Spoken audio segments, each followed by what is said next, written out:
Imagine running late for class. Your professor already hates you, your hands are shaking, your chest is tight, and then, you find your car blocked by someone who doesn't give a damn about you or anyone else. She smirks, flips you off, and says, "Don't get your panties in a twist. I'll be gone in 5 minutes." But those 5 minutes never came, and by the end of the day, she learned a painful lesson about respect. This is creepy revenge. If you've ever wished karma would hurry up and catch someone who thought the rules didn't apply to them, you're going to love this story. Hit that like button, subscribe to Creepy Revenge, and let's get into one of the most satisfying acts of justice you'll ever hear. The year was 2001. I was a stressed-out student in the south of France. It was 8 a.m., and my day had already started badly. I was running late for class, and not just any class, this was the one taught by the professor who despised me. You know the type, stern, cold, and itching for the chance to humiliate you in front of everyone. As I hurried into the underground garage to grab my beat-up little student car, I felt that sinking weight in my chest. You can almost hear your future falling apart in moments like this. Every second mattered. Every red light, every slow pedestrian, all of it could be the difference between arriving just on time or walking into that classroom to the sound of my professor's disappointed sigh. I jumped into my car, started the engine, and pulled forward, only to slam on the brakes. My heart dropped. The exit was completely blocked by a black Nissan X-Trail. It wasn't just parked illegally, it was brazenly, proudly, blocking the only way out. And this wasn't some beat-up car like mine. The paint job was pristine, polished to perfection, like it had never left the safety of town. And now, it sat there smugly, trapping me in. I clenched the steering wheel so tight my knuckles went white. This wasn't the first time. It was the third time in 5 days that someone ignored the giant "No parking" signs plastered across the garage door. And I was done. The antagonist appears. The driver's door opened. Out stepped a creature the locals call a cagole. For those of you not familiar with southern French slang, let me paint the picture. Her bleached blonde hair looked like it hadn't seen a decent dye job in months, 5 solid centimeters of dark roots screaming for attention. Her skin was tanned so deep it looked like leather left in the sun too long. Her jaw worked furiously on a piece of chewing gum, while a cigarette, half crushed, somehow still lit, dangled precariously from the corner of her mouth. Her face was caked with makeup, lips pursed in that permanent pout of someone who thought the world owed her something. She carried herself with that swagger, the kind that says, "I don't care about anyone but me." I honked, rolled down my window, and shouted, my voice strained with the mix of panic and anger boiling inside me. "Excuse me, could you please move your car? I'm late for class." Her response? She didn't even look fazed.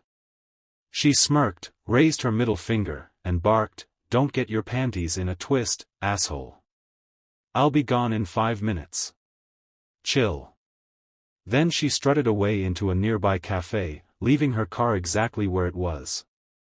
I sat there, stunned. 5 minutes. Fine. I could wait 5 minutes. Except 5 minutes turned into 10. 10 turned into 15. And then 20. By now, my stomach was churning. I could feel the sweat trickling down my back as I realized, I wasn't just going to be late. I was going to miss the beginning of class entirely. And I could already hear my professor's voice in my head, sharp, disappointed, dripping with sarcasm. I slammed my steering wheel, teeth clenched. The confrontation. I decided to swallow my pride and find her. Maybe if I asked politely this time, she'd understand. I stormed into the cafe, and there she was.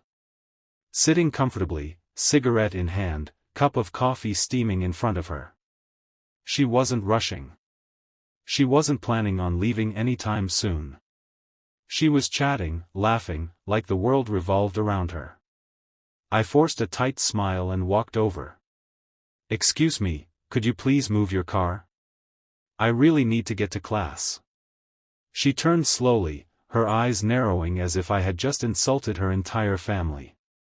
"Fuck off, you little shit," she snapped, her voice cutting through the cafe like a whip. "Can't you see I'm working here? I'll be done in half an hour. So piss off." Her friends laughed. I stood there frozen, the humiliation crawling over me like fire ants.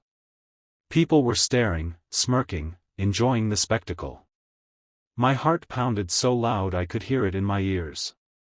At that moment, I knew she had no intention of moving her car. And something inside me snapped. The revenge begins. I walked out, fury burning through me. I had two choices: wait and let her win, or take action. And let's just say, I wasn't about to let her win. I called a tow truck. But while I waited, I remembered something my grandfather once told me: sometimes, son, justice needs a little help. So I reached into my bag, grabbed the potato I'd packed as part of my lunch, and squeezed it firmly into her exhaust pipe. It slid in perfectly, snug and hidden. Then, I waited. Half an hour later, she finally sauntered out, still chatting, still smoking, still acting like she owned the place. But instead of jumping into her car and driving off, she stopped dead in her tracks. All four of her tires were completely deflated. She froze, staring at the car in disbelief. Then came the shrieking. She screamed about vandals, cursed at the air, kicked the ground, and pulled at her hair. That's when the tow truck arrived. And as if the universe wanted to add a cherry on top, the police showed up too. Now, here's the thing about French police: they don't take kindly to being sworn at. And this woman, this cagole, decided to unleash her fury on them. Big mistake. Within minutes, she wasn't just ticketed for illegal parking. She got slapped with another fine for disorderly conduct and disrespect toward the police. And all she could do was stand there in the sun, her perfect tan baking even darker, her pride shattered, as her precious car was hauled away. The silent victory. I drove to class late, yes, but smiling. I had to endure the professor's scolding, but none of it mattered. Because justice had been served.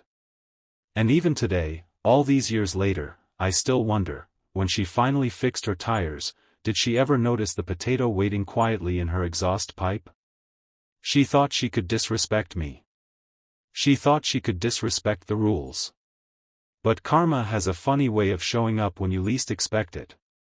In the end, she wasn't just humiliated. She paid fines, wasted hours, and probably spent days complaining about how unfair life was. Meanwhile, I walked away with the sweetest satisfaction you could ever imagine. Sometimes revenge doesn't have to be loud. Sometimes it's silent, clever, and poetic. And people like her, the arrogant, selfish ones, always underestimate how far someone will go when pushed too far. If this story gave you that warm, satisfying sense of karma, smash that like button. Tell us in the comments, what's the most satisfying revenge you've ever seen in real life? And don't forget to subscribe to Creepy Revenge for more stories that prove karma always gets the last laugh.